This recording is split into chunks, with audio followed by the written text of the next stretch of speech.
God. No. Conrail never really rostered steam locomotives. Considering they were formed back in 1976, years after the last railroads ended their steam operations, the railroad would have never seen an ounce of steam traction.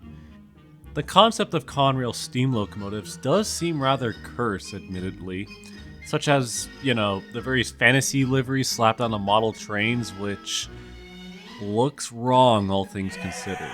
But the idea does leave a sense of what if, such as if Conrail rostered steam for its own excursions, or, bizarrely, if Conrail used steam for revenue service or whatnot. It leaves you wondering on the what ifs, huh? But, in a way, Conrail did have a steam locomotive. Just not in the way you're probably thinking. To the normal rail fan, this is just a tender of a steam locomotive, with the Conrail logo slapped on it.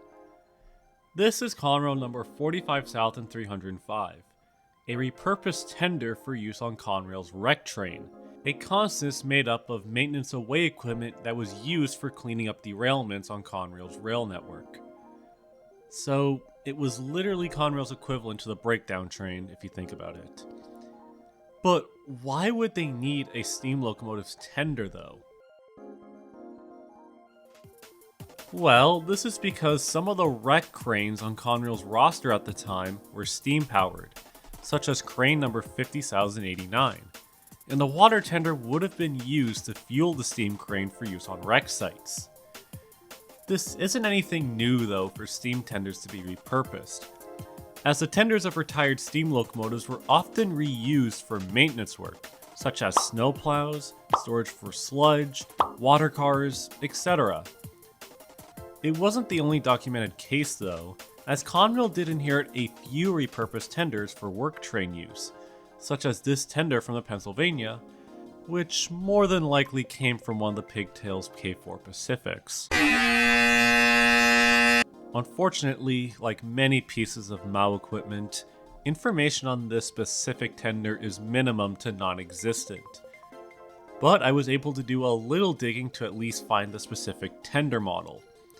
Looking at the rivet detail on the sides of the tender, I was able to pinpoint the model being the Pennsylvania Railroad 90F82 tender, which were short-haul locomotive tenders capable of hauling 9,000 gallons of water, and was primarily found behind the railroad's powerful and beefy I-1 decapods, and also the H10 consolidations apparently. The build dates of a majority of these tenders would have been around the late 19-teens and the early 1920s when the I-1s were built. And the classification for them would go as follows. The 90 meaning 9,000 gallons of water, the F for freight service, and 82 to represent the height from the locomotive's cab floor to the tender's, floor. Many of these tenders were used on the I-1 decapods during their early years, but plenty were later refitted with larger tenders to handle heavier trains and for the larger consumption of coal and water. 45,305 would have likely been converted into a fuel car afterwards and used on maintenance service well into the days of Penn Central and later Conrail, before ending up on the wreck train in the 80s. So here's a speculated history of this MAU tender, at least that I was able to somewhat piece together based on the limited information. 45,305 was built around the I-1's construction period between 1918 and 1923, being paired behind an unknown I-1 decapod. It served as the fuel bearer for its locomotive for many decades, as it provided the source for the locomotive's coal and water, and being lugged behind heavy tons of freight all the way until either the locomotive's retirement or the locomotive gaining the larger coast-to-coast tender.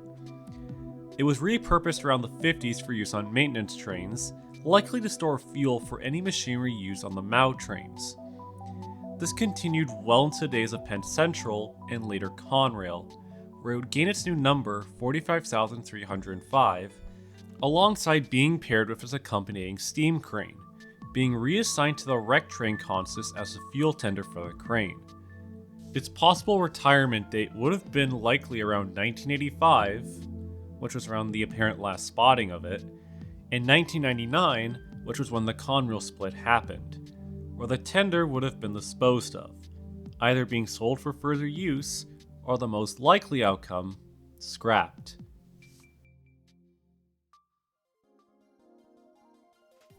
While this tender is long gone, it wasn't the only one of this type to be used, as a sister tender, number 45,304, followed an almost identical service career and is the same tender type. Today, this tender is preserved at the Railroaders Memorial Museum in Altoona, Pennsylvania, wearing the colors of its original owner right beside its former stomping grounds. While the tenders did live longer than the steam locomotives they would have been paired up with, they were still able to be used on maintenance work and surviving long enough into the 1980s, as somewhat of a remnant of a steam locomotive into days of the Consolidated Rail Corporation.